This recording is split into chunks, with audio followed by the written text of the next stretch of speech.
Hello and welcome to the Last Word on Spurs. We hope you're keeping very, very safe and well. Thank you so much for joining us for a midweek edition of the Last Word on Spurs when we know it is a Champions League night. And we're hopefully going to be in there next season. But if you listen to the show for the first time, you can find us on iTunes, we're on Spotify, we're on Audio Boom. We're across a range of different audio platforms. We're on Twitter at Last Word on Spurs. We're on Facebook and Instagram too. And yes, we are live. We are live also on YouTube. Thank you so much for joining us. And I'm joined by three great returning guests. Free talkers is what we need for tonight. And we've got them in abundance. Delighted to have him back on the Last Word on Spurs. Been a while, so pleased to welcome back to the show. Brilliant actor, Ricky Norwood back on. Ricks, lovely to have you back alongside me. How are you, my friend? Oh, I'm good, my friend. I'm good. Excited to be back on. It's been a little while, but really excited to be back on before the end of the season, man. Likewise, mate. Lovely to have you here. Lovely to have you on Last One on Spurs as always. And joining Ricks tonight, two again of our favourite returning guests. First up, he's gone through casting. We've managed to get him here. I thought he was going to pull down his ceiling at one point. We've got the brilliant Adam Osper, Sports Finance in the house. Ads, how are you? Lovely to be back on the show. I'm good. Thanks for having me back. Pleasure, mate.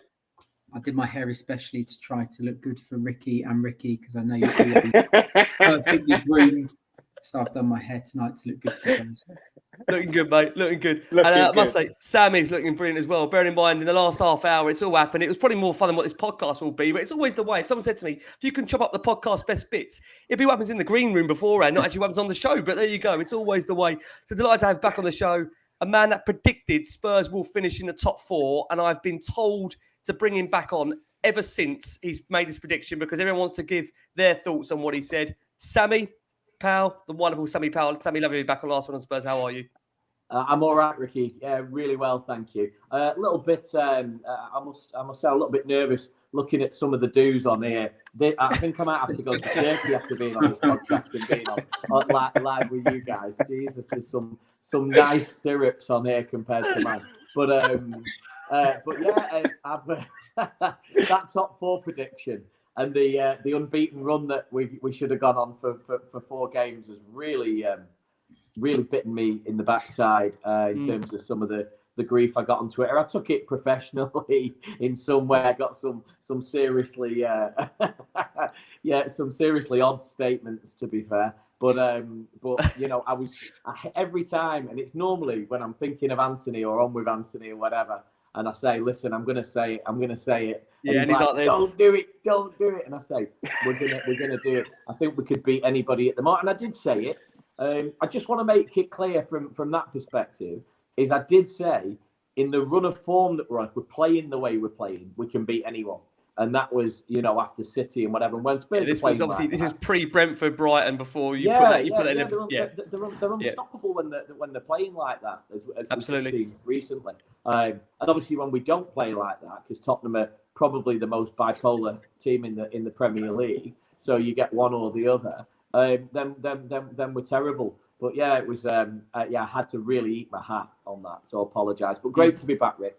Lovely to have you here, and we must remind people, you know, there's still 4 games left to go. It is still in Spurs' hands, as I can hear the laughter track in the background. It really is in Tottenham's hands, you know.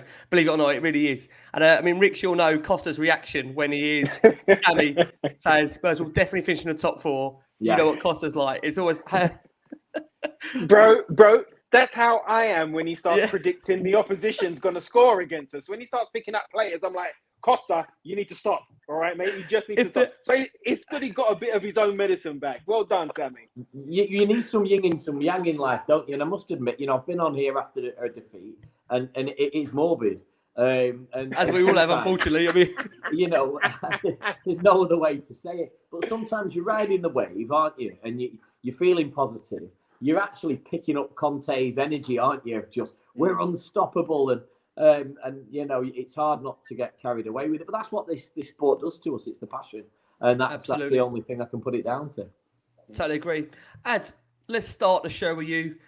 Give us your thoughts, Ads, at the moment in terms of Spurs' current form. Of course, coming off the back of a win at the weekend, where I think going into it, I mean, many probably thought based on Leicester's team selection, Spurs were expected to win. What did you make of that overall performance from the weekend? Does that give you confidence for the rest of the season to come? Not for Sunday or Saturday, whenever we play Liverpool. I think Leicester are a team that suits Spurs in how they play, right? And I think, Sammy, you just said the bipolar thing, or one of you guys said the fact that we're bipolar. And I think, look, the reality is we've got a brilliant front three. We've got a relatively decent defence. Our midfield is terrible, bar Bentancur. That's the reality. And my barometer, and I think I've said this before, my barometer is, if we sold players, what club would they go to? If we sold Emerson, Reguilon, Sessegnon, Doherty, Højbjerg, where would they go? And they wouldn't go to a top team. They'd all go to like mid to lower tier teams. So I'm not trying to be negative, but what I'm trying to say is, when we play well, it's because we can get our key men in the game. I mean, if you look at the Brighton game especially, the Brighton game, what did they do? They suffocated Kane, so the ball couldn't go into him. And then they allowed Emerson, Højbjerg and Reguilon or Sessegnon to have the ball. And if you do that against us, we're pretty crap. And I think that's why we are so hit and miss. If we can play teams like Leicester, or the way the Newcastle game was and the Villa game and even the City game away, where they open up and they have that space for the ball to go into Kane and stuff like that, then that's where we can play really well and we can create and we can score. So I think, for the last 4 games, I hate saying this, but I'm very confident of the Arsenal game, only because it's at home. It's bigger than a London derby, especially the way the last game was postponed. The players know it. They're aware of it. Yep. I'm not overly concerned about the last 3 games. What I'm more concerned about is if we don't get something from the Liverpool game, we need to rely on Leeds, Newcastle, Everton, and so it's a big ask, isn't it? That's the bit that worries Absolutely. me.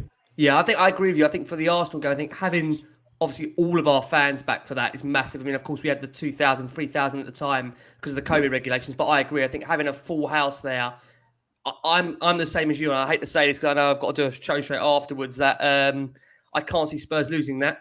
Snap that, clip that now. That'll be memed at some point now, like in the next few weeks. That's the way it is, right? But Rich, come over to you. I mean, I know, listen, you've done a lot of post-match analysis shows, both for us, I know for Chrissy Cowan as well. Rix, what have you made of the last few weeks? I mean, Spurs have stumbled their way now back into them against Leicester, a Leicester B team, really.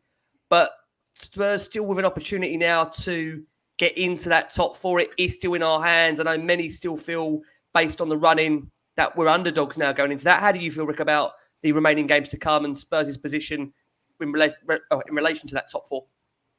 Well, to say the truth, and this might be me being my disillusional, Spurs lovey self, but I think we're in a good position. It is in our hands. I think over the last couple of games, and of course we've got to take into account Brighton and what was the other game? I can't remember the other game. Brentford, yes. Brentford, yeah. Brighton and Brentford, and the way we played in that. But previous to that, the team started to click, and we started to see Conte's Tottenham.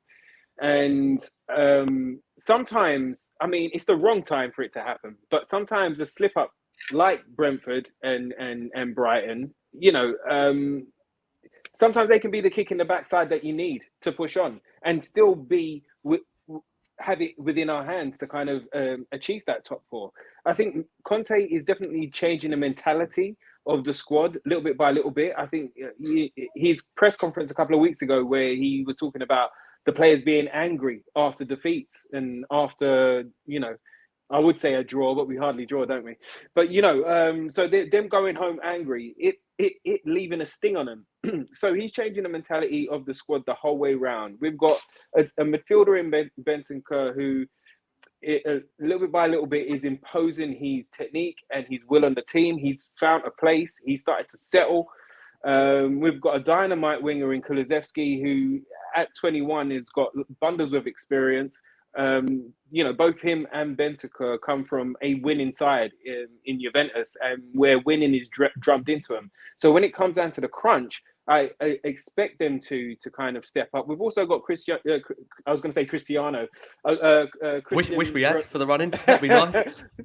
We also have Christian Romero, who's playing out of his skin. Dyer dictating the pace. Yes, he will have off games here and there, But Diatic being a real metronome of that back three, being able to communicate in not just English but in different languages so that everybody understands him.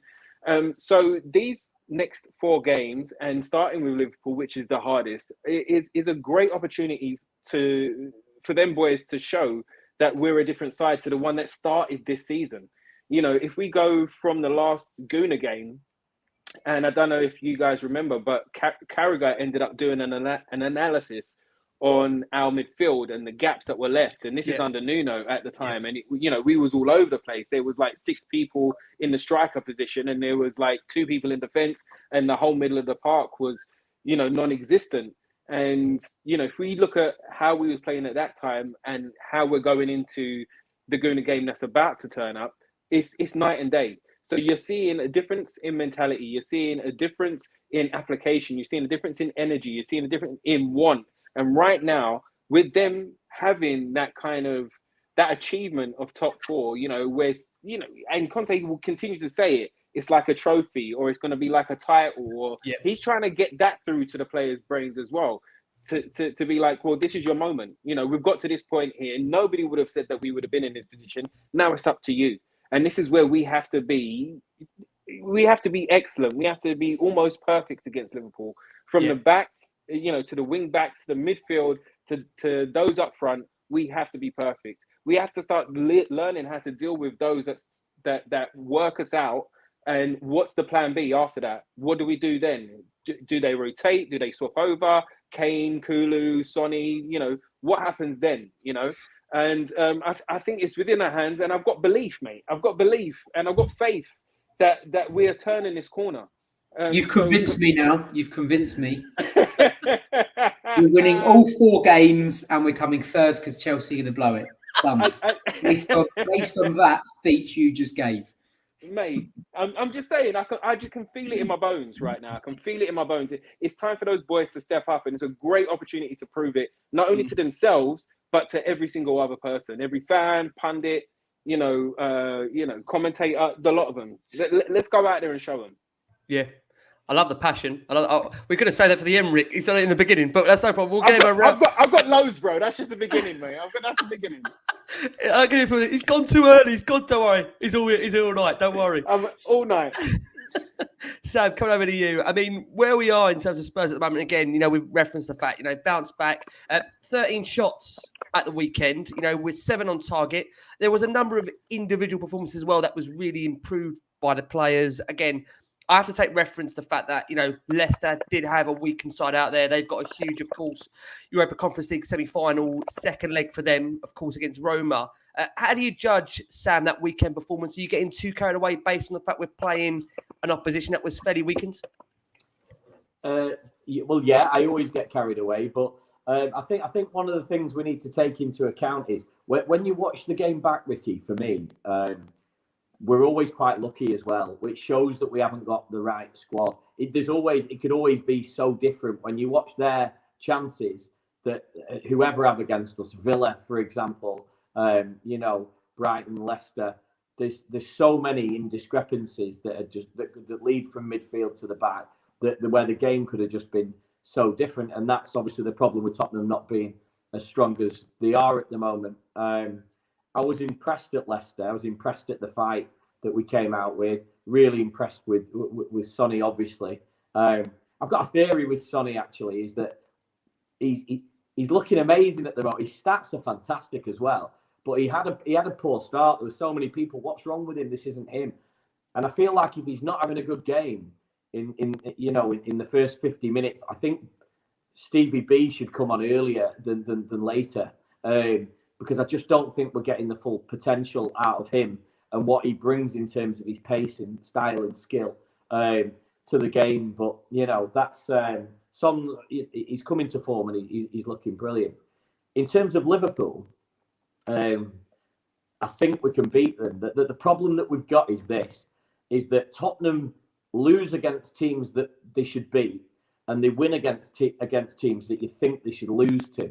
So the issue is we should have a good crack coming into form. We should have a real good crack against Liverpool, and there's actually areas you can open them up. watching Liverpool lately, there's a case to say they're probably playing some of the best football in the world. They are. And that pains me to say it. I grew up in the north, and everything was United and Liverpool, and it was like being bullied being a Tottenham fan. I've said that before; it was horrible. But I've been saying for 30 years, though, Sam. And honestly, Rick, it's people have a dig at me on Twitter and this, that, and the other. They know that I don't like Liverpool. I wanted them to lose last night, and people are saying it's unethical. They're an English team. I want them to. I don't like them, and so I want to beat them. But the problem is that I'm a realist, and I'm honest because I love the game, and they are playing a beautiful game. So So the situation is this: Spurs, when they're on the big stage, if they've got a game that they have to win or something that we have to do, we've got the name the bottlers. I hate to say it, but the reason for that is because we don't do it. Now, usually, I'd say we've got a fair crack against Liverpool, but unfortunately, it's a crack against probably the most informed team in the world on a game that we have to win. It's just, it's hard for me to say that I'm going into it with full confidence. If we'd won the games running up to it and hadn't had these indiscrepancies that obviously I predicted, and again, guys, for the purposes of the show and my own dignity, I'll own up to, I'm terribly sorry for being that confident and letting my heart run away with me. But if we won those, I'd be saying, come on, we can keep this up. But there is still hope that we can do it. Romero, that Ricky touched on there. Oh my! I mean, he run through a bus for a challenge. I've been so impressed with him. He's either the best tackle you're ever going to see on the planet, or a red card waiting to happen. And I don't mind players that live on that line, to be honest, because you've either got to be fully committed or not committed. And that's the problem you're always going to have being a defender, other than a striker or a midfielder. It's your job to stop. And he's 90 out of 100 for me, Romero. He's absolutely, brilliant. So he can make a difference to the game. Bentancur has had a really good impact. I'm really impressed with him. But in terms of how Kulusevski's hit the ground, I think it's incomparable. Although Bentancur's stats are superb, Kulusevski's the man. I mean, I'm so impressed with him. I'm such a big fan. Arthur's running around the house here at my place every morning singing Ginger from Sweden when he's come out the shower. And we just love him already. And and he's made a difference. So, yeah, I'm ranting on a little bit, Rick, to be fair. I don't know. No, it's fine. I think we can beat Liverpool. It's a tough ask, which I know is incredibly vague. But I'm keen. I'm keen to see it. I'm not watching it with my hand over my eyes. I'm watching it with good spirit, thinking if anybody can do it, Tottenham can do it. Yeah, I mean, it's just bizarre, isn't it? That the fact that we've got some bizarre confidence going into Liverpool that we've got a chance there. Bear in mind, you look at Liverpool's form; they are formidable. But I think looking at Villarreal, last night, it does show Liverpool, for me, as good as they are. And you're right, Sam; they play some of the most beautiful football in the world, but they are susceptible. We've seen defensively they have got issues there that they can be got at. And with Spurs, the way Spurs want to play, with the high line, of course, of Kulusevski, Son, Kane, Spurs will get opportunities. And I think for Liverpool, they're not a team that would want to be playing Spurs right now. I think Spurs have got the opportunity to prove to be dangerous. And I promise you, we're going to come on to Liverpool in a little bit. But to stick with you, Ads, in terms of the top four at the moment, I mean, of course, we've seen, obviously Arsenal win at the weekend against West Ham. And to be fair, I mean, many were thinking West Ham were going to put out a fairly weakened side. To be fair, it was quite a strong side from West Ham. The most bizarre thing was second half, they brought Antonio on and they created less when they brought him on. They might as well just kept him off. But yeah, just overall, when you look at the teams around us now, do you think Chelsea could be dragged into this, Ads, or do you think it is a straight shootout between Spurs and Arsenal at the moment for that full spot?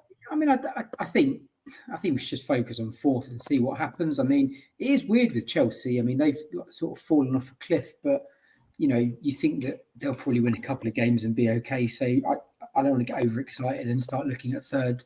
I mean, the interesting thing is, we've been poor in two games, and you look at Arsenal, they lost, I think it was at Southampton and Brighton, wasn't it? But then they beat obviously Chelsea, Man U, and West Ham. But all three of those teams that they played were appalling. it's the worst I'd ever see. It's not like Arsenal were really, really good. No. They've played the worst United side in 20 years. They've played a weak I'd never seen Chelsea play. I don't think I've ever seen them play that bad. I sat there. I had to turn it off because I sat there watching it, getting annoyed, I get annoyed watching Spurs, how bad they were playing and wanting them to do better. And I was just like, can't be doing this. Can't be like it's a mental mind. Egg on Chelsea to be, and then Matt. So and then I watched the West Ham game and it was a bit of a nothing game. So I think I still think there's going to be twists and turns. I think Arsenal have got difficult games. We've got difficult games. I just think Liverpool are just, Sam said it, can we get something? Yes.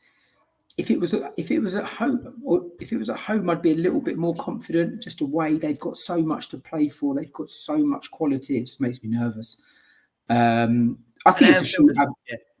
Yeah, I think it's a shootout between us and Arsenal. I don't, the last few weeks have shown trying to predict, right, we're going to beat this one and that one, and same for them. It's impossible because you never know. Everton, they go there the last game of the season. They could be safe by then, or they could still be in it. We don't know. So I think there'll be twists and turns. I think we just need to. I don't know. You never know. You never know. If we can try and nick something on the weekend, Leeds can try and nick something. Then if we can go into that game knowing if we beat them, we go above them on goal difference. If we can somehow be in that position for the game, then. Even if we lost to Liverpool and maybe Leeds nick a draw, and then we're 3 points behind them, then I'm actually quite confident with that situation because then we beat them, we go above them, and then it's Burnley and Norwich.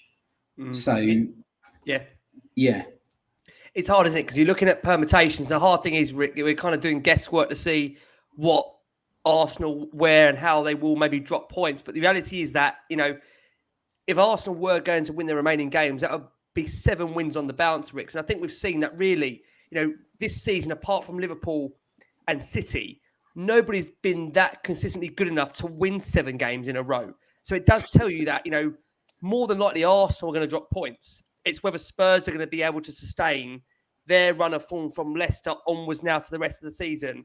At Anfield, a place that Spurs are known for really mentality-wise, a ground similar to the Emirates and Stamford Bridge, they've struggled mentally to get a result. There's almost like a mental block with these away games, and that's what concerns me. I mean, Rick, how do you feel if I put that kind of permutation to you that at the weekend, Spurs don't get the result against Liverpool, Leeds, unfortunately, do get beaten by Arsenal, and we go into that derby 5 points behind? Psychologically, do you think that the team would be able mentally to deal with that and take it to, again, the final games of the season? Can you see that? Firstly, Ricks, I've got to stop worrying about every other team. Stop worrying about every other team. We need to worry about ourselves and make sure that everything that we need to do on that field, that we do.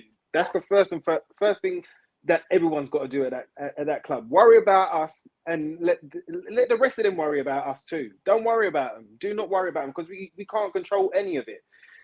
What I would say as well is Conte.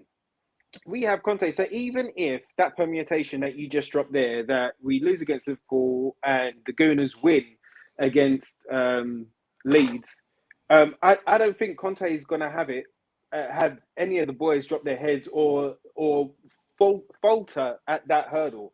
I think he's going to pick them back up and let them still know that you never know what's going to happen in this league. Again, worry about yourselves, get the next 3 points, and then we'll see what the league looks like. And the thing is with the Gooners as well, Ricks, is that the Gooners, like you said there, so one of the worst Man United sides that they've played against, Chelsea laid down for them. West Ham was a bit of a nothing game. That's what the guys have just said there, including yourself there. They're going to come up against a side in Leeds that have got a new manager, that are fighting relegation, that know how to play football, and got a couple of decent players. So when you've got a team that have a lot to play for, that have a hunger to play and have a lot to play for, you come up against a different side.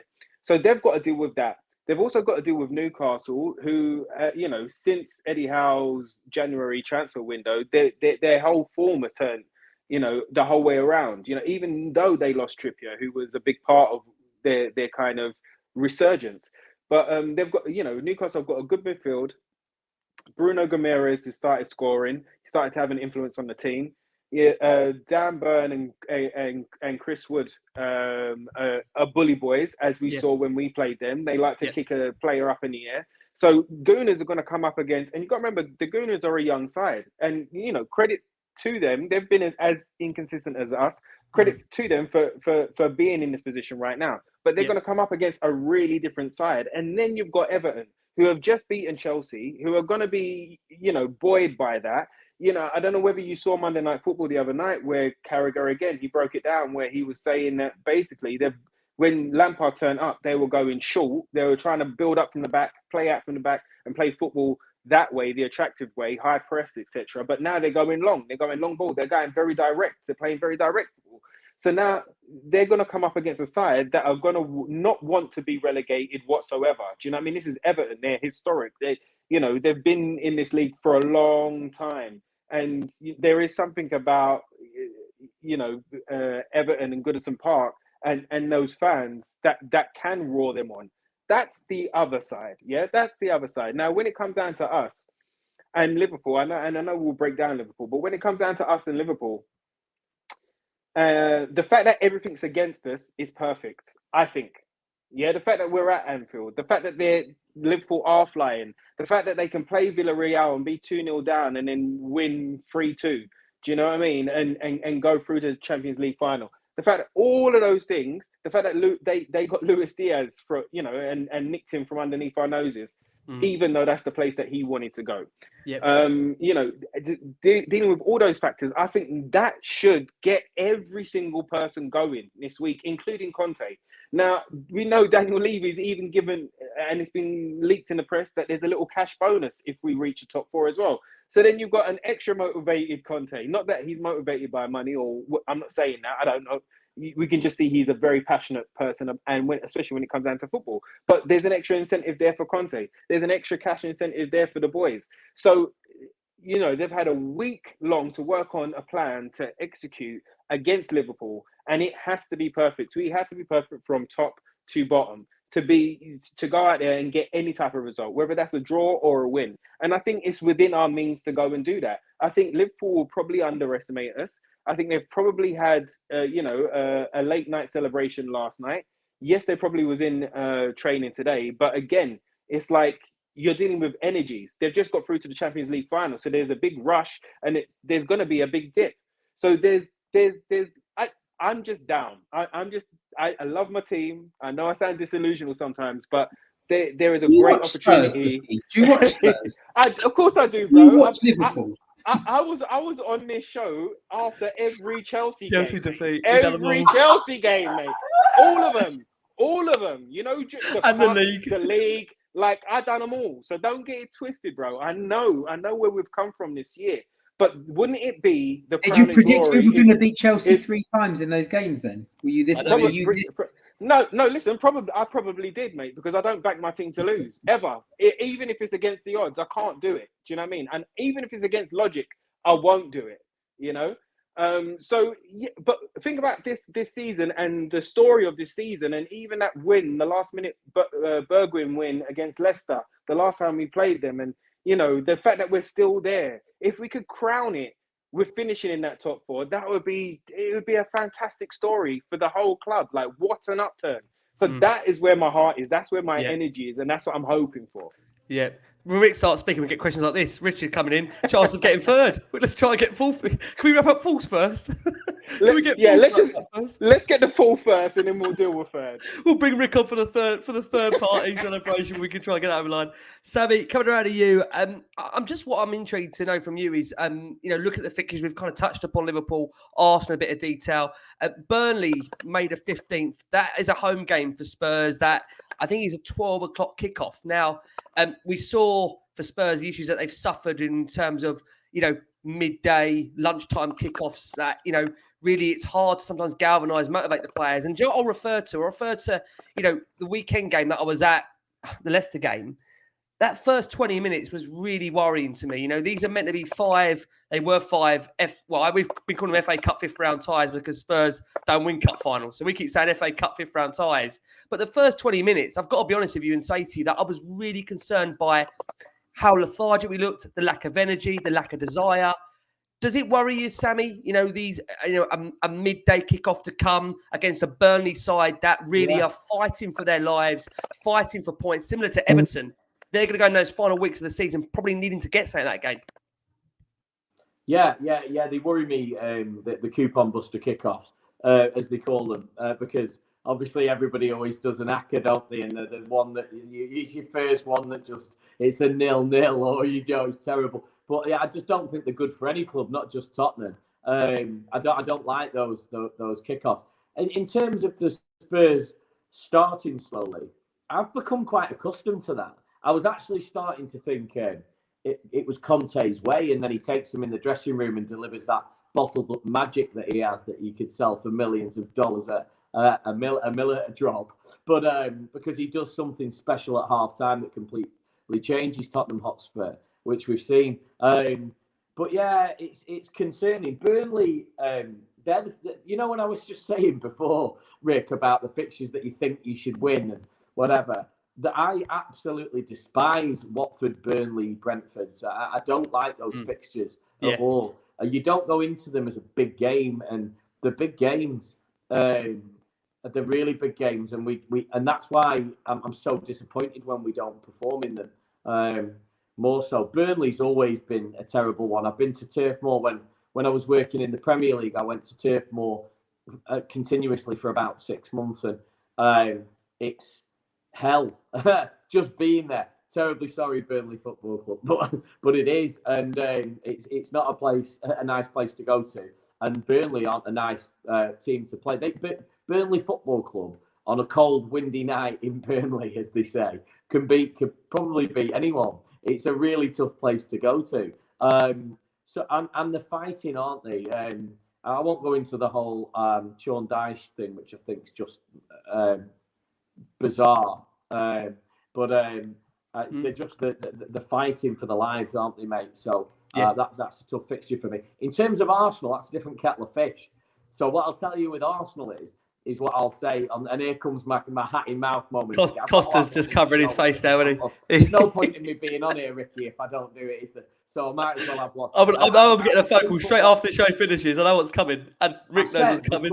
I said record it last time, and I said it now. We will beat Arsenal. We will beat Arsenal. I'm telling you, no problem at all. Arsenal they're in good form for Arsenal. This sounds so bad. I'm sure I'm going to eat my words, but they're in good form for Arsenal. But they're not. They're not playing amazing. They're not. They're getting lucky, and they're looking a lot better than what they are. Tottenham can by far outbox them, I think, this season. I did say I think we may struggle against Liverpool in the previous show, but I said I will stand by it. And I even think if it's for fourth place, I think we'll beat them. Ricky said something really interesting, because it is all down to Conte about whether we've got 5 points or 3 points or 1 point or 2 points. It's irrelevant. The manager that we've got now doesn't instill that type of mentality in the players. We've never had this type of manager at our club. Not that I've known them on a one-to-one basis, but you seem to get a good feel from how the players are feeling, from the inspiration, the passion that the managers instilling into these individuals. And these guys, I don't think it matters what points we're on. He will. If you look at how passionate he is against Leicester City, and he knows that this is our biggest derby, you can't tell me that Antonio Conte is throwing darts at Arsenal Football Club badges the night before the game, winding himself up, slapping himself across the face with the yellow pages. He'd be going bananas. And you just know for a fact that he will make sure that he installs that passion into the players on the day of the game. So, I'm confident against Arsenal. And I hope I don't. It's a fight. It always has been a fight. It's for me, and and I'm sorry to other football fans that may be watching this or listening to it or whatever. it is the best derby to watch on television or live, especially. One of my best ever footballing, in fact, my favourite ever Harry Kane moment comes from the North London derby with his mask on, and he cuts in on the right and tucks it into that corner. That's my most hair-raising Harry Kane moment. That derby is everything to me, and we can always do it against those guys. We can always do the Gunners, no problem at all. We copped that one up though, didn't we? The worst thing about that is for that minute. We copped it up. We copped that game up. Yeah, It was the most unbelievable 10-minute period. Yes, it was. Somebody got sent off for them. Was it Coquelin? Maybe we scored twice. Yeah, and the pace. The stadium. I've never known a noise in that stadium for those 10 minutes, and I stupidly actually believed we was going to win. We was going to win the league. Oh yeah, and how we never won that is I still yeah. And have you got a view on that? I mean, quickly touching upon, obviously, Sammy said there about Arsenal, but more around the early kickoffs. I know, we spoke about in the past about, as I'm sure we have, about timings. How much does that worry you, that Burnley game? But in fact, Burnley are now picking up some form under, obviously, Michael Jackson. Is it Michael Jackson? I think it might not be. It is Jackson. Not the Michael Jackson. Not the Michael Jackson. I'll call him Mr. Jackson because I need to get that first name. If it is Michael Jackson, he's performing miracles. But quite literally, they are on good form, Burnley. Unbeaten under him. I think somebody just said it in the chat. If we can't beat Burnley, we don't deserve to get fourth. Every game is difficult. They're 4 cup finals. I think the one thing that all the other guys have said is we have Conte. Conte's won the league. So he has been in the highest pressurized jobs, in the toughest situations. So having him on the training ground, in the dressing room, giving team talks gives me a whole ton of confidence. And actually, I said it at the beginning, if you look at where this team is limited and you look at where we are now, the fact that we're in that mix for the Champions League spot, I think tells you what an amazing manager he is and what a job he's done with the squad and with the players. I hate early kickoffs. It almost feels like everyone's still not quite woken up. Players as well as if you're a player, if you think about it, right, players like that's so true though. By the way, that is because sometimes you go there and everyone's like with their coffee, and then the game sort of kicks off. I've literally just got back from Tesco's and the kicking off. It's like you're just not ready for it, are you? No, and I think if you're a player as well, what you got to remember is if you've got a 3 or 4 o'clock kickoff, you would have got up, done your morning routine, had your breakfast. Gone to the ground, had your dinner, your lunch, done your pre-match, whereas it's all sort of condensed and it's like, right, get up, right, okay, I've got to go eat. And that. So it's like it changes, and I think it does impact players. But again, you need to take all of that out. We've got 4 games to go. Sammy made an interesting point about how we start games, and we've started slowly for 3 years now. The last season under Pochettino, we've started slowly, pretty much most of the time. Yeah. The Leicester game, we actually started it at a tempo. We actually came out like, right, we're going to take the game to you for the first time in ages. Whereas before it's been a bit lethargic, and then Conte's given them a bollocking or whatever and sort them out at half time, and then they've come out and done a much better second half. So I think the fact that we have Conte in the last 4 games gives us a lot of hope. If we've got Burnley at 12 o'clock, second to last game, and we have to beat them to virtually cement top 4, it is what it is.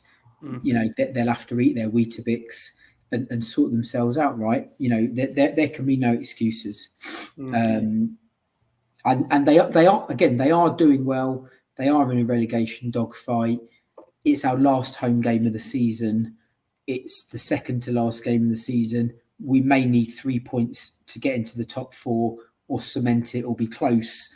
You can't blow that. And you spoke before about these players haven't got over the line and stuff like that. But I think we have the manager who has got over the line. He knows how to get over the line, and he's done it in numerous countries, numerous times, and as a player as well.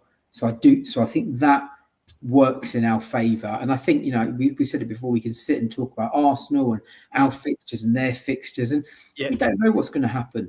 No. The reality is we could draw our next 4 games. Arsenal could lose 2 and and beat us, but lose 2 and draw 1. We don't know. And the last few weeks have shown you can't predict it. You can sit there and go, oh well, we're going to beat them. They're going to lose.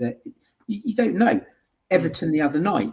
No one said they would beat Chelsea. Well, we've seen Everton beat Chelsea and United, haven't we? Back to back at home. Yeah. Well, United isn't a massive. Yeah, United. That's a basket. The Chelsea one, you thought, okay, So there's so many. You can't predict what's going to happen, and at this stage of the season, and I think, we have Liverpool as a difficult game. Every game Arsenal got is very, very difficult for different reasons. For different reasons. Everton are scrapping. Leeds are scrapping, Newcastle alike. Everyone's trying to prove themselves and stuff. They might have Europe. They might have Europe to fight for to come that game. We don't know. They're in a period where everyone's fighting for their futures. Yes. The manager's trying to prove himself. Really. Yeah.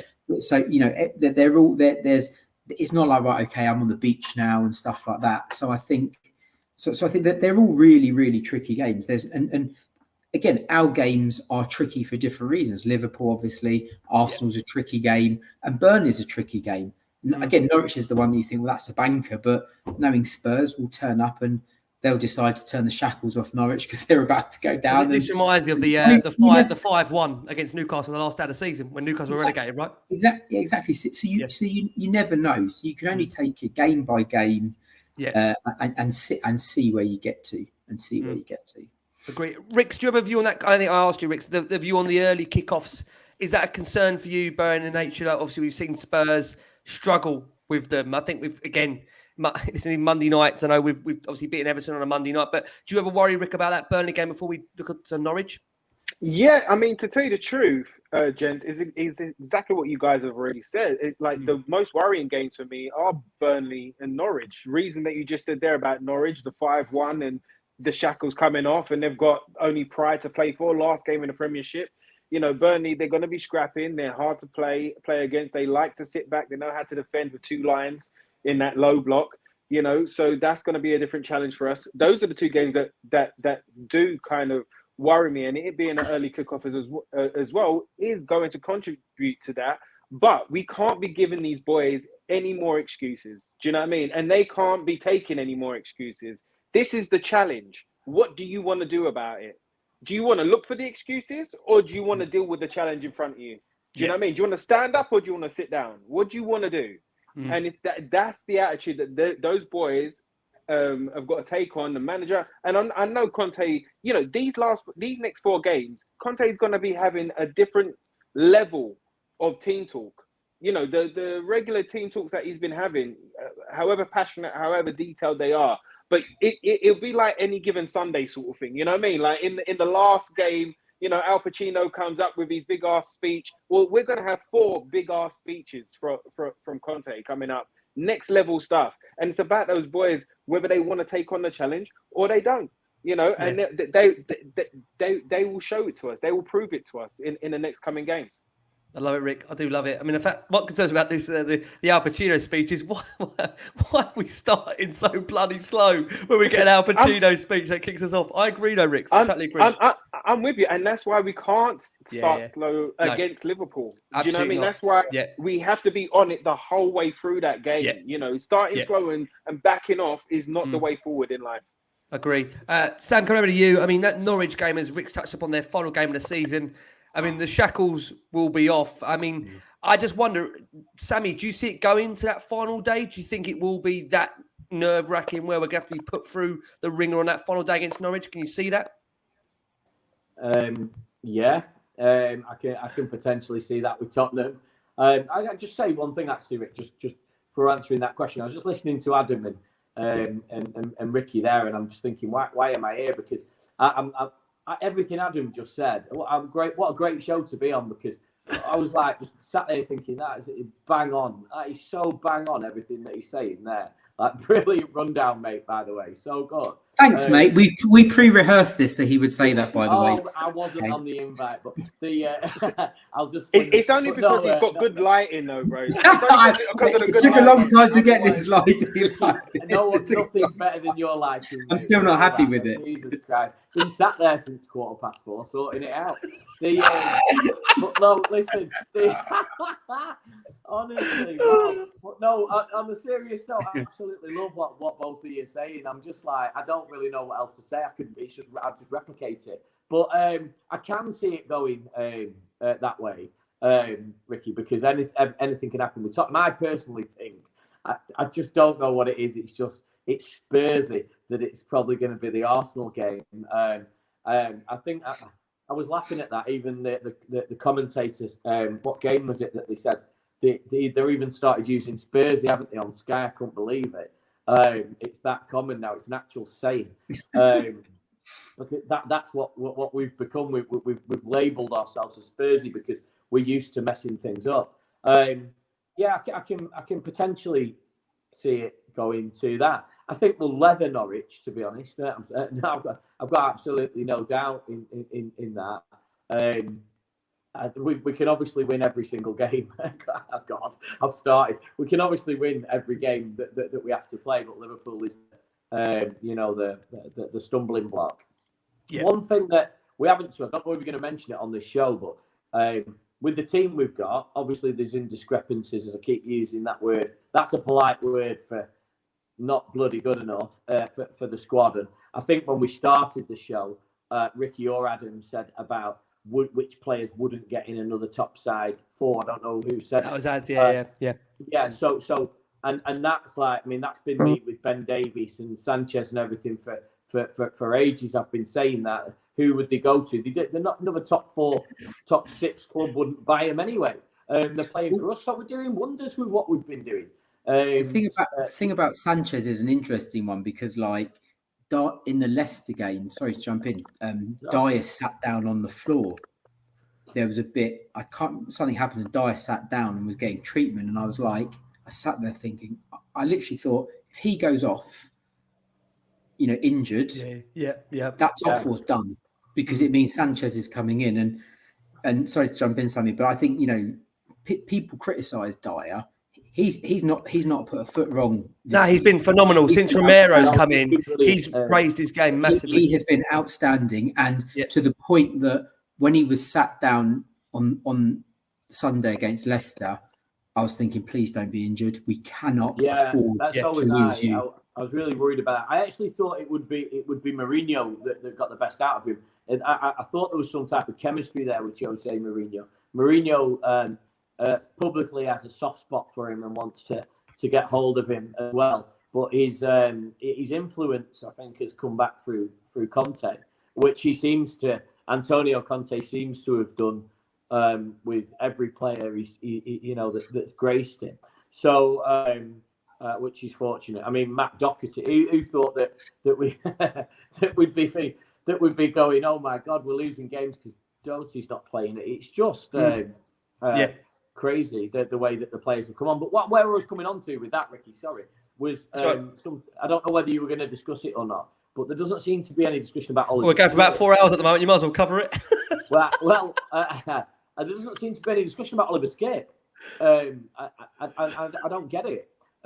He's massively underrated. He makes a massive difference in terms of passion and skill in that midfield. He needs the game time to get into where he's fully capable of being, which is world class. I honestly put my house on it that he's world class, and he's a different beast. He is, and I think we need to play him more and get him involved with players like Bentancur and linking up with Kulusevski and Son to feed Kane, or even learning how Kane's dropping back and getting those balls, and he could learn off Harry that way. To make sure that he puts some assists in. He's that type of player. He publicly, again, has, I think in about 5 articles that I've read, praised how he's there because he looks up to Harry Kane and wants to be Harry Kane. You want a player like that on the pitch. And so I want to see more of Oliver Skip. I'm a big fan.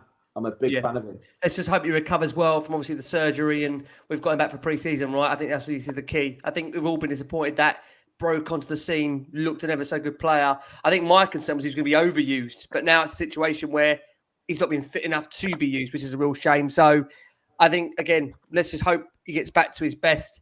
Bear in mind, medical team cocked that up. Well, it's funny. We've been here before, haven't we? The medical team at Spurs, Conte was very clear in his. You watch. They'll be gone in the summer. There'll be changes.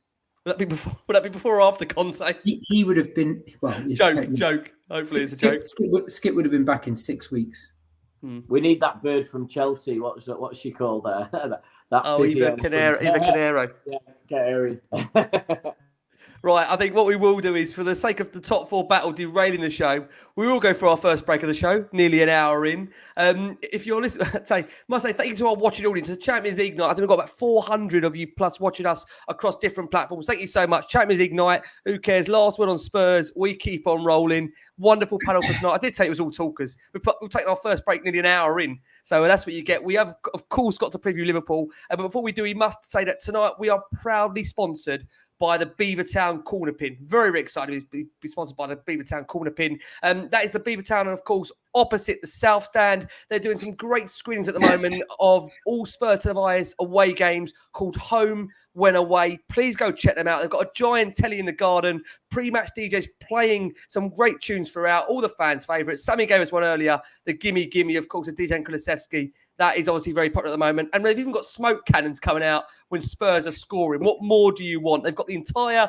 Beaver range, the great food as well. I know Lee McQueen's on a lot of the different neckles at the moment. I know he's gone non-alcoholic for the next month, so Beavertown, I'm sure, are happy with that. So make sure you go and check it out. They've actually got some seats still available for this Saturday, still available down at Beavertown. And we've been down there. Been great talking to fans, great beer, great company, and great place to be. So make sure you go and check out Beavertown Brewery. Lovely to have them on board. And brilliant place to go to watch Spurs on away days. And also before the game, absolutely superb.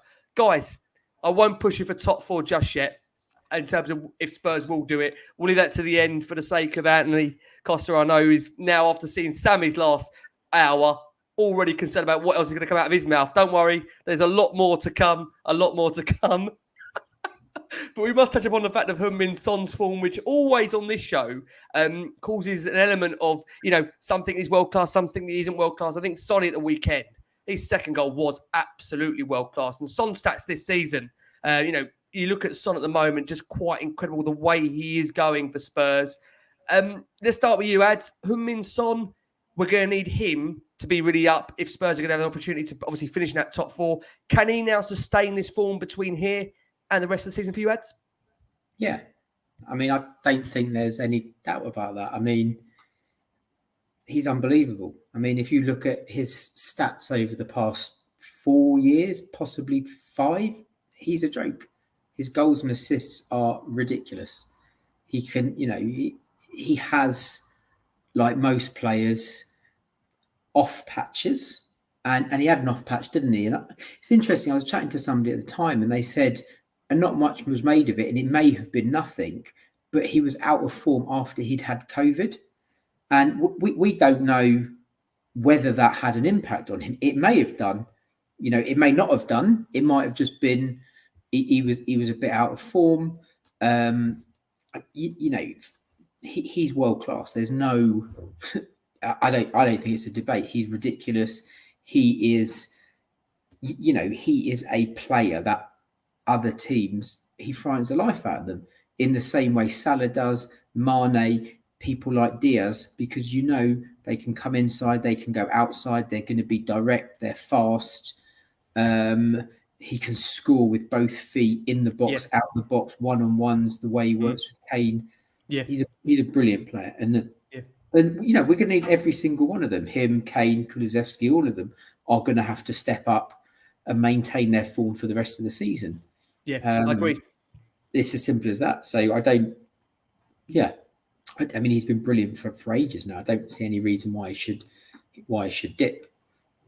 Rick's coming over to you. I mean, Son at the moment, form-wise, 41 appearances in total this season, 20 goals, 9 assists. He has been remarkable, really. I know, again, many talk about the down periods where he goes on that kind of, again, it's periods where he has, 7 or 8 good games. There might be the odd 2 or 3, but I think I might be recalled here, but I'm sure the only drought he's really had this season has been 4 games where without scoring, and that was under Nuno. And I think we can afford everybody that because we know the way we were set up under Nuno. I don't think anyone would have had a chance really of sustaining any real goal-scoring run based on the kind of football we're playing. Rick, how important is it, as Adam's touched upon there, going into the business end now, we need every player, including Son, to really step up for us? Yeah, absolutely. Absolutely, Ricks. The thing is with Sonny is that he's always there for us. He always steps up for us. Always, always. First goal at the new stadium. Do you know, there's a ton of things that Sonny is done. And he's allowed a dip, you know. So I don't doubt him. I don't have any doubts about Sonny. Against Liverpool and the remaining 4 games that are coming up, we need him to be relentless. Do you know what I mean? There's sometimes that he might take the foot off the gas. And that's the only thing that I would say to Sonny. You know, I never doubt Sonny's abilities. I never doubt him as a person, as a player, how much he loves the club, how much he wants to achieve for the club. And I think a great example of that is when he signed his new contract in the summer, you know, where there was speculation about what manager was going to come in. There was speculation about Harry leaving. There was,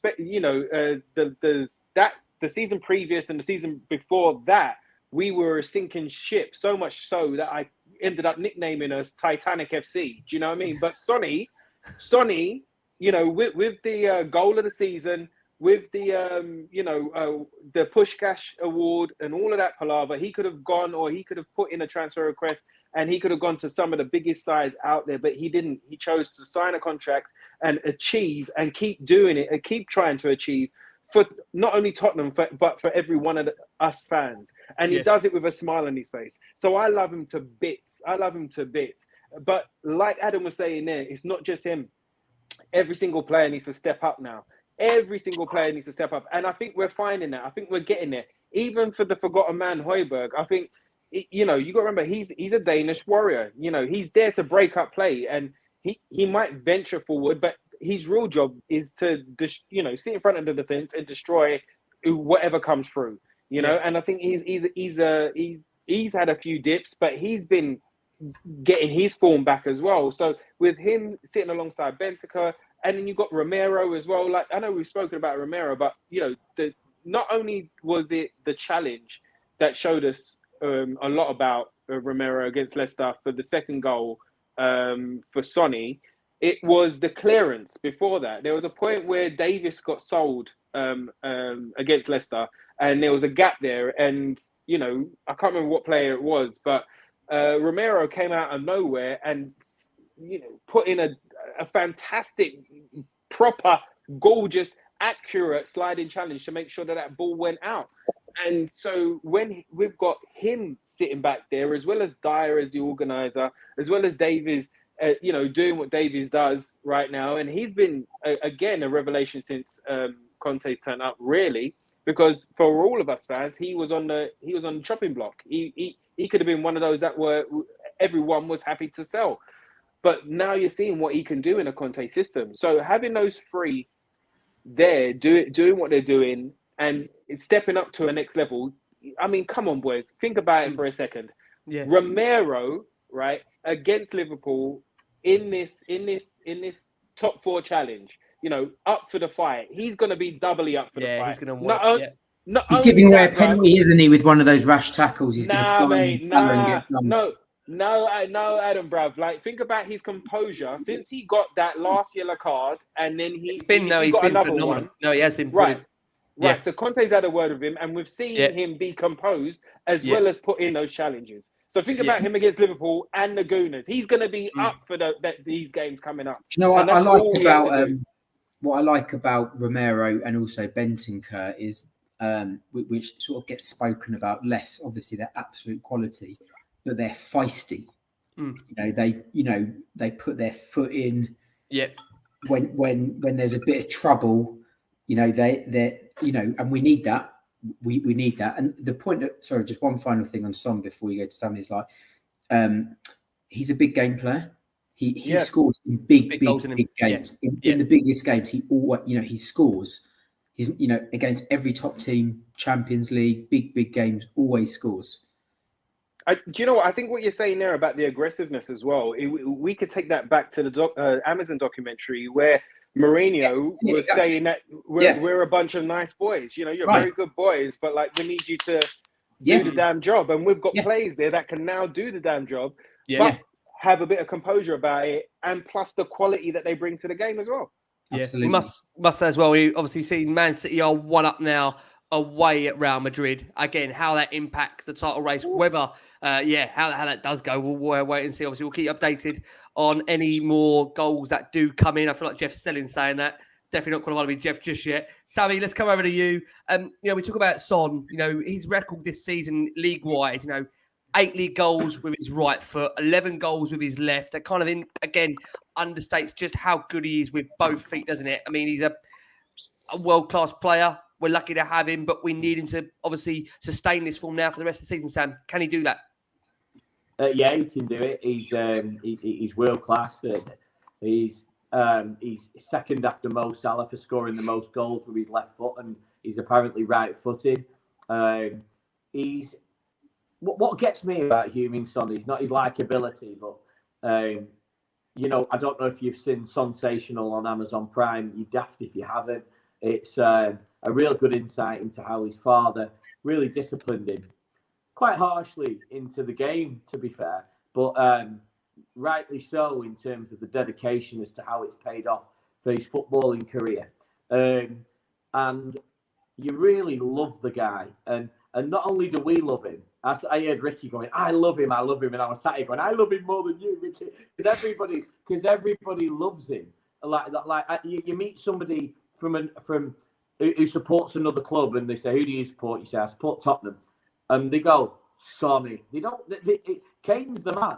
But they go, Son, Heung-min Son. That's because, going back to the conversation we were having before about what top 4 club would want your player, well, every single club in the world would want Heung-min Son in the squad.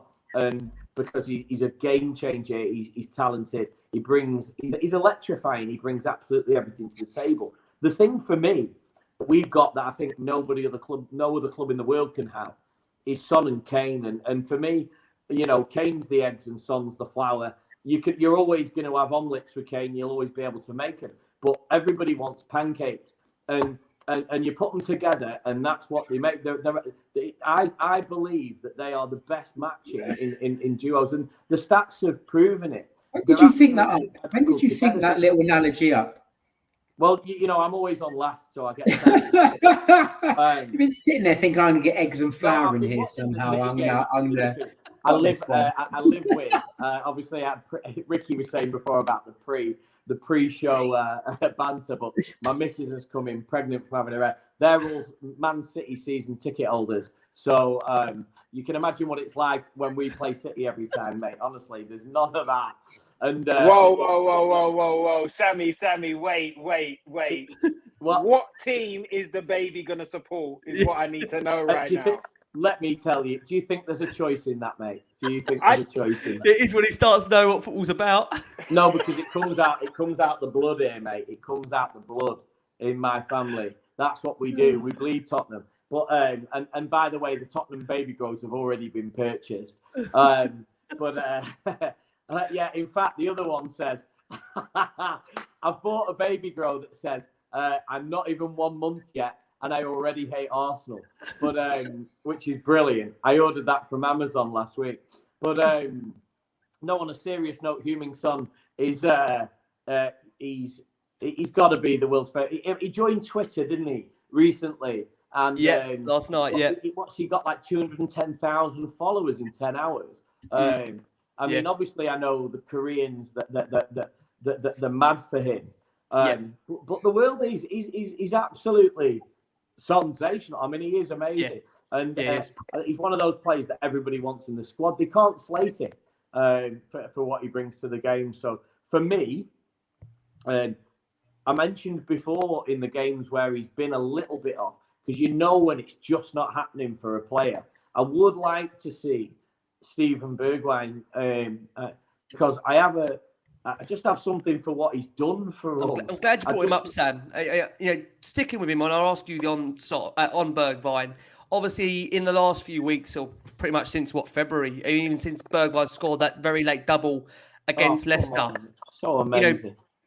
We've seen Conte still favour bringing Moura on over Bergwijn as that first sub. Has that surprised you by the fact that, when we look at the contribution? Sometimes it's been the right decision and sometimes it's been the wrong one. So it's never a right decision to bring Moura on. I don't know. You see, I have this debate when I'm on the Last Word of Spurs because I'm a loyal man. I love I have what Moura did for us. You're a Morista. That's what you are. You're a Morista. Yeah, we all are. We all are. Yeah, but within reason. Yeah, I mean, those moments in him. But do you know what? So Steven Bergwijn, which he showed in that game, and I just think, I like that. Bergwijn has a long contract and will only leave for the right place. That's correct, but you don't want your player to leave. What this is the most important thing that Tottenham need to focus on is not just building the right squad, and this is so important, Ricky. Is not just building the right squad, but building a squad with depth and talent. Because the squads that are really, really making the difference, which are Liverpool and Man City, and there's only Man United that are taking the attention off us when we mess up. Because they're just in a completely, they're just a calamity at the moment, as opposed to what they should be with the talent they have on the field. But it's the depth of a squad which brings out the diversity of who you can play and when you can play them. But I actually think we have a couple of players like Moura and Bergwijn that we don't use that depth enough to bring them on. I just don't see those changes at 50 or 60 minutes that I think I always used to get so frustrated at Pochettino for, even though, I'm one of his biggest fans. I used to think, why bring him on at this time? And why make it, don't be afraid. You're not to offend your player. Bring them off and make the switch. They're having a bad game. And I think with Sonny, my point was, this is how we've got onto the subject, is I think with Sonny he has had some bad games. And I think when it's just not connecting for him, when he's having a good game, don't touch him. He's fire. He's absolute fire. But and leave it be. Let the magic happen. Sit back and enjoy the show. But I think when it's just not, I think you get pacey players like Bergwijn that could just come on that are hungry for it and make the difference. So is Bergwijn as good as Sonny? Of course he's not.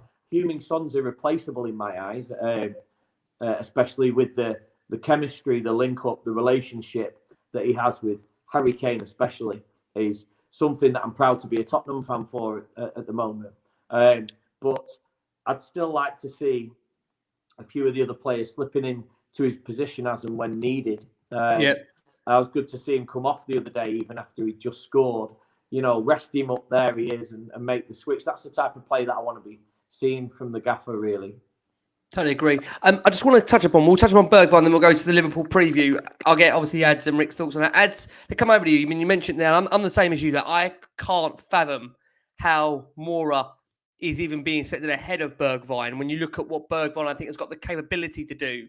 But I mean, we saw the weekend that obviously Bergwijn came on for a couple of minutes and then after the game kind of shunned the English press, gave an interview to the Dutch TV where obviously an outlet, and he explained that, at the moment, his position, it's kind of untenable now. He's not getting minutes. He wants to play in the World Cup.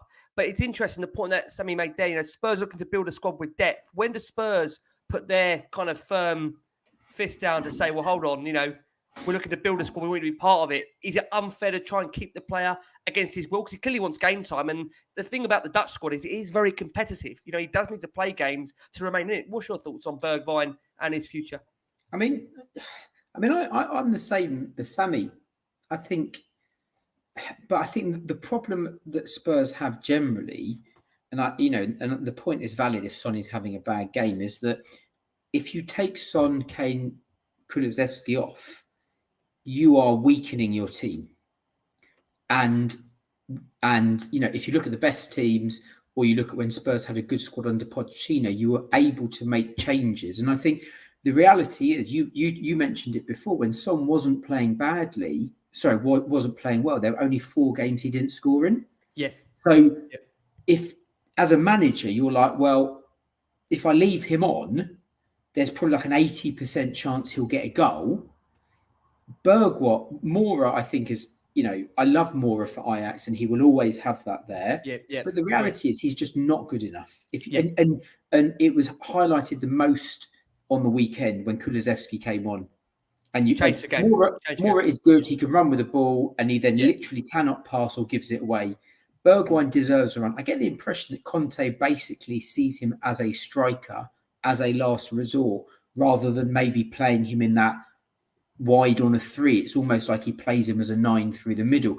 I'd definitely like to see him get on above Mora, definitely. But can I just touch on that, Adam? What you're saying there, just something that's bringing to Adam. I'm sorry to interrupt you. No, it's fine. Just something. What one of you said about Mourinho? Was it Ricky saying about when Mourinho said we want we have these soft boys and we need to become a bit harder? Was it Ricky? So he just doesn't fit that, does he, Mora? And I think Kulusevski, what you're saying there, just registers for me. Is we need these players, these guys now have like manned up. We want the Romeros, the Kulusevskis, the bad boys, aren't they? Let's be honest with you. The powerful guys. And I do think there's an element of that with Bergwijn. Bit of attitude, little bit of attitude. I can't imagine he's not happy when he's not playing. No, and also, and I think that's the difference. Will he run through brick walls? Yes. It's like sometimes he gets a tackle, gets a knock, and then wobbles about for a bit. So I do think there's that element of it there. He looks like he could run through anything. I'd love to see. I actually don't know the stats, but I'd love to see his pace. I do, but the way I gauge all of this is, if you look back now, he hasn't been a regular starter really under like 3 or 4 managers, and if he really was good, Conte would have started him. Yeah. So especially after so there's obviously something there. Yeah, I think he'll go in the summer because I think he's one of the players that we could probably get a bit of money for, and frankly upgrade him. We need to have going forward a squad where if Son is having his bad game or a bad game, you're bringing on somebody who is, it's difficult to find somebody of that top quality, but somebody of quality, rather than thinking, I hope they might do what they did against Leicester. Yeah. When actually, who is it? I mean, last week he came on Bergwijn. Was it Brighton or Brentford? And he missed a sitter. Yeah, he missed a sitter against. I think it was obviously Brighton, wasn't it? After Brighton, right at the end. 94th minute. And again, he can also do that, Bergwijn. He can slam one in, but he can also be terrible in front of goal. And I think that's the problem in the squad. But I would definitely like to see him come on ahead of Mora. I mean, you've heard there, Rick's obviously opinions of Sammy and ads. Bergwijn. I really don't know. I mean, it's funny. We're going to be looking to sell. We might have to sell him, but we're going to be looking to bring probably a similar player in that could probably do the job. And you wonder if Bergwijn had more game time, would he be a bit more committed? I think he's committed because I think Mora's a kind of player that he will give you everything. I think it's just his culture. He will give you absolutely everything, and maybe his ability isn't good enough for where Spurs want to go now. Bergwijn, it's a real frustrating, I think, because there's a player in there. Well, whether we see him in a Spurs shirt, in that, again, to his top ability remains to be seen, Rich, because we always see him scoring goals on the international scene for Holland. Yeah, you know what? It's a shame for Bergie. I think every time he did get a run of games, he then got injured and then was out for a while and then had to fight for his place again. I think when he was playing underneath Mourinho and he played Liverpool and he missed 2 sitters and, he got pelters on Twitter and he got pelters, from opposition fans as well as his own fans. And I think that really knocked him a bit. So he's been really unlucky. I agree with the boys. I'm always screaming for Bergie to come on. And I would, especially at this time, I would be playing him more than Lucas. He would be my first sub, whether it be on the right, the left, or the centre. He would be my first sub to come on and try to change the game and make him a bit more a part of the squad, make him a bit more of a Ole Gunnar Solskjaer type of player for the time being, because right now it's really hard for him to get into the side. You've got Sonny there. You're not going to drop Sonny. You're not going to drop Kane. And especially right now, you're not going to drop Kulu. And you've got to remember that Kulu's come in January and has affected the first team in a positive way majority of the time that he's played. So it's really hard to get in front of him as well. So I would have loved him to have been the first sub. But I think what springs to mind is what Ali Gold, friend of the show, Ricks, but what Ali Gold said a couple of weeks ago, or it might have been last week, in fact. But he was talking about, he was making a comparison between Doherty and Bergwijn, and basically, you know, while Doherty was out of the side, he came in, he trained like a beast. He trained every single day. He done everything that Conte was asking him to do and more.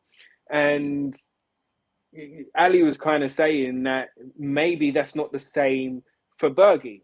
Now, I think Bergie is a bit of a superstar player. In Holland, he was one of those kids that, you know, the Dutch squad and the Dutch people knew that he was going to become, well, fingers crossed, he was going to become like a next Robin, or he was going to become a legend on the international scene. So I think he's kind of grown up with that. I think every time he goes away, he feels that he's important. He scores goals for them. He gets the Dutch over the line, and then he's coming back to Spurs, and it's a big, massive dip.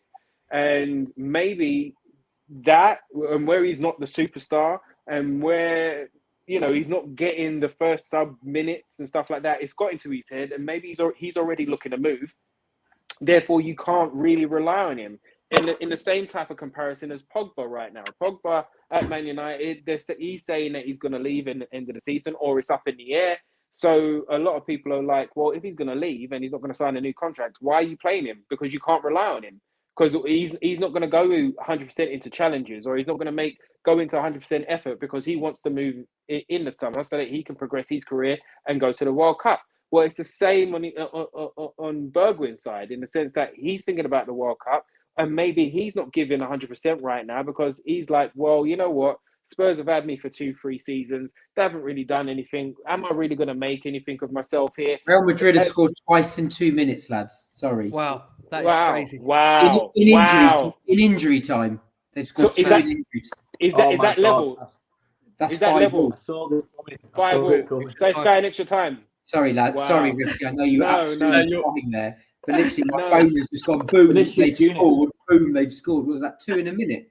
Sorry, Rick. Yeah. No worries. Minute. Good to know. But no, that's what I'm saying. So maybe those factors have come into Conte's decision making, where he wants to bring on Lucas instead of Bergie right now, because his head's been turned. But to talk about Lucas as well, his body language, he looks like his nose has been put out of joint a little bit. 100%, Rick. At the weekend, it was definitely, he didn't look himself. You could see it. Yeah, you could see it. And even on the sidelines when he's warming up and stuff, he doesn't look like his vibrant self. And maybe he's upset that Kulu's come in and taken that right wing spot, and maybe he's thinking about where his place is. And even though he's got the chance against Leicester, I mean, what did he really do for us in that game? And then Kulu comes on and totally changes it to assists. Do you know what I mean? So that's got to be disheartening for him as well. So swings and roundabouts right now, Ricks. Absolutely. I totally agree, Ricks. We'll have to see, obviously, how that pans out in terms of Bergwijn's future, Mora's future. But we will go for our last break of the show for our listeners on audio. Take you into this break, you're going to hear from a whole host of different Liverpool podcasts. We've got Dave O'Cobb, who's giving us his preview. We've got the Anfield edition, and also we've got the NFC Day Trippers. And we're going to come back and give you a quick 5 on what that game looks like. We know it's going absolutely crazy at the moment in that Real Madrid game. I think we understand it's going extra time, boys. Are we right in saying that? Is that where we're at the moment? Not a lot in faces. We can see Sammy there on the gantry checking us the result. Yeah. Still 3 minutes to go. They could do it. It's funny because I backed Madrid from the beginning to win the Champions League as well. So is this that's 3 ties in a row, isn't it? Where they've been Chelsea, PSG. I backed them from the beginning to win it. Similar, it feels like similar to Spurs' run in the Champions League, right? When we look like we were going out, 3 occasions, have come back, got to a final.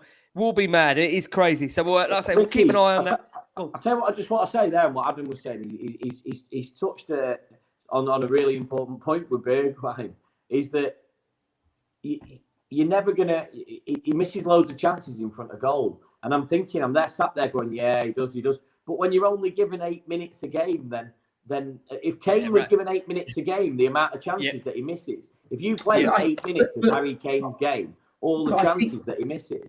But I think I think that is the point, because I think the point is, and Conte alluded to it when Son's form wasn't great.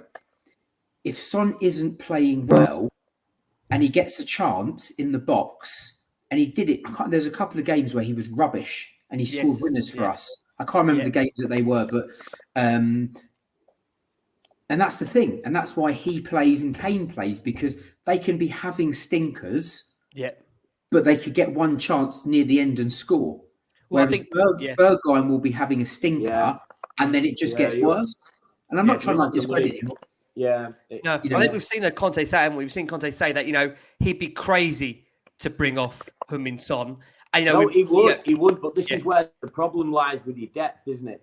Because I think to have that depth in your squad, you've got to have players that are willing to sit there, maybe not even play the game, but know that they're going to probably play a full one next time because they're that good. But Bergwijn, he's not given that 90 minutes, is he, to show that someone put a really good comment on here saying that Conte has said that Bergwijn is a striker, not a winger, which is why sometimes he turns to Lucas. That's true, and that's what Conte said. So that one. So basically, let's see him as a striker for a bit, but you can't risk not playing Harry Kane to see a bit of him. No. So where's that's how you build the depth in your squad, isn't it? It's difficult. Agree, totally agree. What I do love about this panel tonight is we've said we're going to do a Liverpool preview. We're doing Bergwijn. We're still doing Bergwijn 20 minutes later. But we got talkers, and I said we got. I'll tell you what, it's been a great show. I love listening to this show. Just with me too. I agree with everything. That's been fun. That's all been good. Midweek editions. Listen, who needs cup ties? Who needs Europa Conference League? Who needs these games, eh? I'm watching the Champions League game, to be honest with you. Exactly. The cheek of it as well. The cheek of it. Guys, we've got a huge game to come Saturday evening. Of course, Liverpool away at Anfield. Rick, start with you. Liverpool going to aim for their 4th consecutive win when they host Spurs, of course, this coming Saturday. Listen, Liverpool have been phenomenal across all competitions, really. And, really they're in a situation similar to us where every game they've got to win to obviously win the title. Now, we know Alisson has now got this historic stat now where he's become the first goalkeeper to have 20 clean sheets in the top 5 European leagues this season. I mean, that's quite phenomenal in itself. And of course, we've obviously seen Villarreal grab a couple of goals off them during a week. But, Rick's gut feeling, you said earlier that, we should be going to this game having no fear. What worries you about this game? Because I know speaking to many Spurs fans, fall back that area deficiency-wise, left and right, looking at Liverpool's options, Mane, Firmino, against the likes of a Reguilon or a Sessegnon, and the other side, an Emerson. Is that where you feel, Rick, we're at our most weakest? I tell you what, the thing that I'm worried about is that Liverpool, they are never out.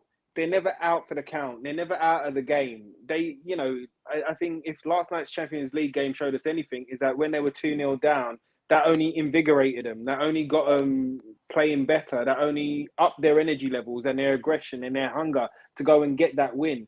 And I think that's what worries me is that if we go a goal or 2 goals up or whatever the case may be, or we're in a positive position and then we allow them, we start to sit back or we allow them to start dictating playing their game. That's what worries me right now. We know the problems with Emerson, and we know the problems with Cess. But again, this is, as we said earlier, this is a game in which they've got to show up and turn up and, play one of the perfect games. Show us what they're about. Cess, show us what you're about, mate, on the big stage. Do you know what I mean? When you're given the responsibility, how do you handle it? Same as Emerson. He's been there long enough. He's been in those long-ass midweek training sessions, etc., and he knows the tactics now. So show us what you're about. If he's going to play more defensively than offensively, then do that. Let's see you do that. When it comes down to Salah and Luiz and all of those people, I'm like, okay, cool. Yes, they're playing phenomenal. They are phenomenal. But we've also got Romero. We've also got Romero. And yes, Davies is on the other side. But Davies has been pretty, he's been pretty... You can rely on him. Reliable. Yeah, steady.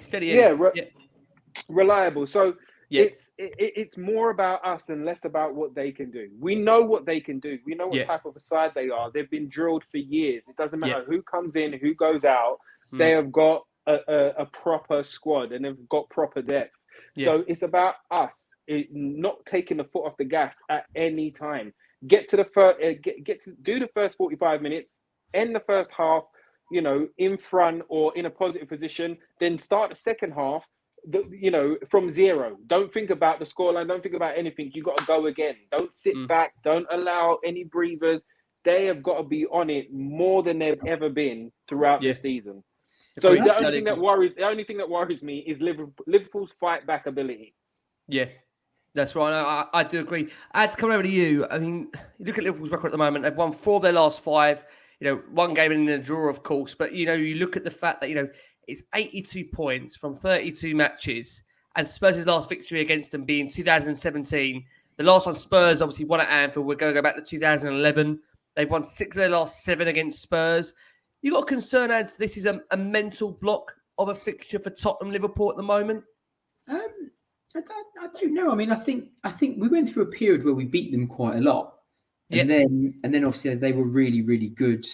And then there were a couple of games, weren't there? There was a 2-2 where we came back, and then there was the one we lost where we scored. I think it was an own goal, where I think Sissoko went through on goal and stuff like that. So I don't think we've played bad at Anfield. I think we need to stay in the game. Absolutely. You know, I think we need to stay in the game for as long as we possibly can. I think the bit that what the concerns worry me. Obviously, they're great. They're an amazing team. You watch them; they're incredible. Yeah. And the tempo that they play at. And I think the thing is, you know, everyone always talks about squads and rotation and tired players. You watch them and you're like, wow, like every game they are, and they don't rotate massively. No. I think the areas that concern me are wide because they've got great fullbacks, and then they've got, you know, Salah and Diaz or whoever it might be, or Mane in those really dangerous positions. I think and I hope we don't play out from the back, because I think that's where we get into trouble. Yeah. And we've got into trouble with them before in the past, where they've beaten us heavily, where we tried to dick about at the back. And I think the only way actually to have some success about them is actually to go long, to try to get it up to Kane, and then have some running in behind, you know, pretty much like basic counter-attacking stuff that we've done against Man City. Because I think if you try to play out from the back, you're going to play yourself into trouble. So I think you need to cut out their press. And I do think for how good they are, teams like Liverpool, because they will attack you, that helps Spurs in those games. We struggle the most against teams that sort of sit in and stifle us, where we've got to unlock them. Yeah. So I think we will get chances, but I think it's just, like I said, we've got to stay in the game. You know, you don't want to go behind early at Anfield and then be chasing it because their tails are up and then they're flying. You know, as Rick said, you know, if they go behind, you know, but I think if you can stay in the game and then nick something late, then it's, you know, sort of different. So, yeah. Yeah, agree. Sammy, come over to you. You know, we know Liverpool, in terms of their selection, Salah widely expected to return to that starting 11. Firmino remains in the recovery room, so this game may come too early for him. Thiago Alcantara as well is pushing for a start. We've seen Luis Diaz, certainly one of those Liverpool players that are likely to start, despite, penalty to Real Madrid. God. Oh, my God. Crazy. What did you say? Penalty to Real Madrid. Penalty to Real Madrid. This crazy game. I know we are looking at on here or something. I'm putting it on, lads. Oh yeah, it's a pen. Oh my God. Unbelievable. I'm like 30 seconds behind for some reason. Sammy, give us your thoughts on the team news. What do you reckon? Well, Adam had it absolutely spot on again. Honestly, I was just like, oh my, everything I would have said. It's so important that this first half that we've been saying, we come out slow, but then we turn it on. That ain't happening at Liverpool. It's not happening. So that when we go down, when we go down, that's positive, isn't it? But if we come out slowly, you go down, you're going down. Then that's it's game over for us. We need to come out absolutely flying. Again, we might have Romero and the likes of, but they are just. Let's not take anything away from Liverpool, and I won't do. It hurts me to say it, and I do die a little more inside every time I do. They're playing the best football in the world, and it is a joy to watch, isn't it, as a football fan? But not when they're playing against your team. Absolutely not. Yeah, I do think the break is a massive strong point. The way Conte, everybody thought Mourinho had that. That was our play. The Conte ball is a step ahead, in my opinion. How we play it out like that. You notice every single player looking. They're looking where the pass is going before the ball comes to them. Surely he's instilling that in them. Maybe they were doing it before and we didn't notice. I don't know. I'm not going to act like an expert on that. But everybody seems to be looking for that ball ahead. They're looking for the run. So he's clearly making sure that as soon as we're in possession and there's a break, that we're on the run and our front three are going forward. That's Liverpool's Achilles heel, in my opinion, to get behind them. And we've got the men to make it happen. That does make me confident. Culla, Sonny and Kane up front. I'm confident enough to say I think we could win it. I'm not confident enough to give a score prediction. But I just think it's one of those games that we can nick. When Ricky was getting all buzzing before, and I was feeling his vibes like really badly, like I can get infected by this so bad. We're gonna win the league next season, and I was like, yes, come on. You know how you just take that energy on. I'm one of those guys, unfortunately. I'm sorry to say, but I was thinking, yeah, he's right. Of course we can do it because we're that team that does that. We are that team. I've been casting my eye over this Real Madrid game. I've just heard a massive thud from upstairs, obviously, from the Manchester City girlfriend. And I'm looking and I'm thinking, it's like Spurs could beat Real Madrid. They can beat Barcelona. They're one of those teams that you just go. We're not one of the giant killing clubs. We're a club that just you always put against the big guns and they can make things happen. So it's just a game I'm really excited to watch, if I'm being honest. They're the words I'm trying to find. I'm not saying I'm nervous. I'm not saying I'm scared of Liverpool because they're playing the best football in the world. I'm saying I can't wait to see what happens. One of the factors, just one thing I want to touch on, Ricky, that we haven't mentioned. We've heard this for the last 4 hours. Well, I don't want to profile every single player whilst I'm on it because we said it had only been out. I think we've done 8 of them already, Sam. You might as well finish off, mate. Right. Hugo Lloris, right? He only ever has a great game or one that really keeps you on the edge of your seat in terms of what he is as a French captain and what he's capable of and what he's actually doing when he's out on the field, which is sometimes really obscure stuff, like he's kicking and he's how he's outside of his box and those hand in mouth moments that he gives us. He tends to give us those in really big games.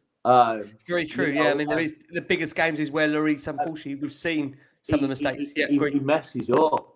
It pains me to say that because I love him. I think he's a great leader. I think all of the players admire him and his leadership and his passion. So do I as a fan. What a way to bring the show to a close, Lloris Klanger, as we come to conclude it. But he's either gonna keep 11 Mo Salah goals out, or let a pass back in, and there's that option as well. So you never know what's going to happen. I just can't wait. I can't wait to watch the game. I'm buzzing for it. But so in summary, we're going to pull it off with a great win, or we're going to be Spursy. But that's what we do. But I won't. Go on, Rick. No, I was just going to add the little caveat that Sonny is chasing Golden Boot. Yeah, do you know absolutely. what I mean as well? Against the man he's playing against on the field. Yeah, exactly that. So, there's things that are going in our favour as well. That's all I'm saying. There's loads going in Tottenham's favour. Loads of it. Well, what we'll do is, Sammy, final 2 questions for you.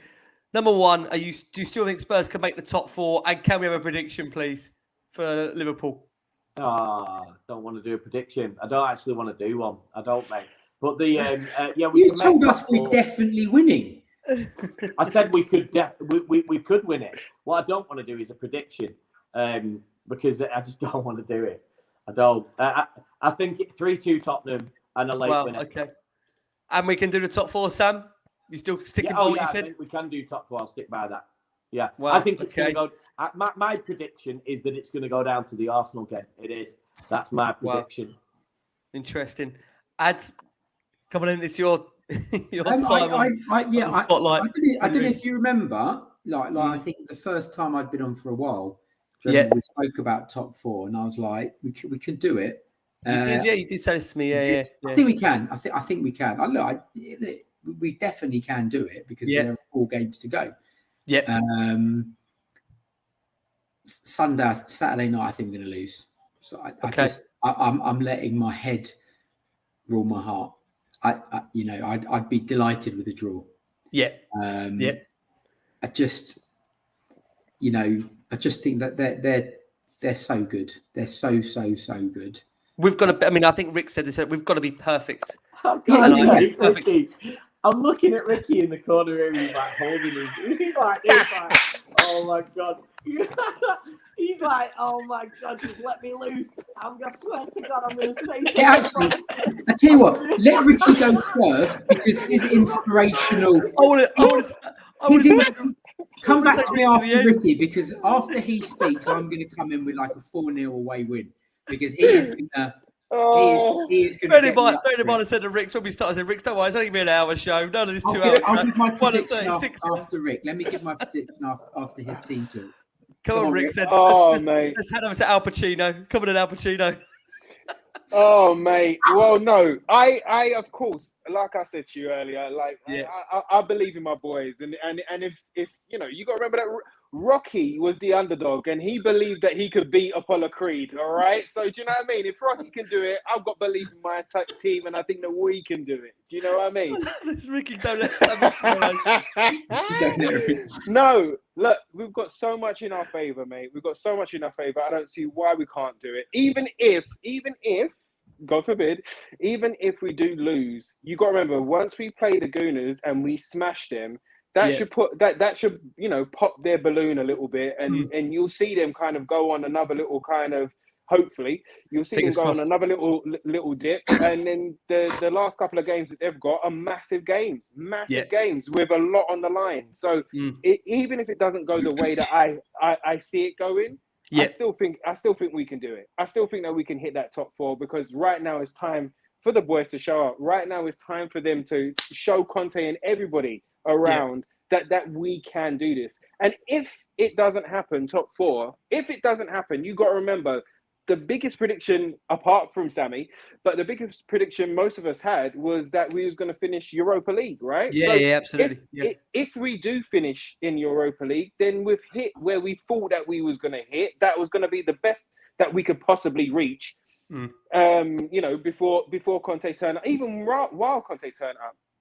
So if that happens, wicked. I don't think it's going to change Conte's vision or Levy's vision or the vision for the club going forward, because we have to invest now. We have to kind of go all out to bring Tottenham back to life. Do you know what I mean? So whatever happens, we're in a good spot, boys. We're in a good spot, and these boys are not going to stop until the last minute. And come on, you damn Spurs! Come on, you Spurs! So I'm going to predict 2-1. Or I'm with Sammy on a 3-2, but my insides are saying a 2-1 Tottenham win. Let's cross back over to Mr. Osper and see now if he's got the prediction. 4-0 Spurs. Son hat trick because he wants the golden boot. Somebody said so. He's going to go ahead. Going to win. Oh dear. Well, listen, guys, we promised it'd be an hour show. Listen, I've got 3 great talkers on here. I think the green room was probably as much as fun as what this has been. It's been hilarious. Sammy, love you back on. Always great having you on Last Word on Spurs. Sammy, where can people find and interact with you on all things Tottenham? I'm sure they'll be looking forward to. Just don't call you for 5 minutes. It could be 2.5 hours. Sammy, where can people find you? I think Sammy's. Oh, is he frozen? He might have frozen. Oh. Well, his details would be on the tweet, right, Rick? If he's gone. Will be. Yeah, we've got movement. We've got movement. We've got him. Oh, we've got connection. Oh, sorry, mate.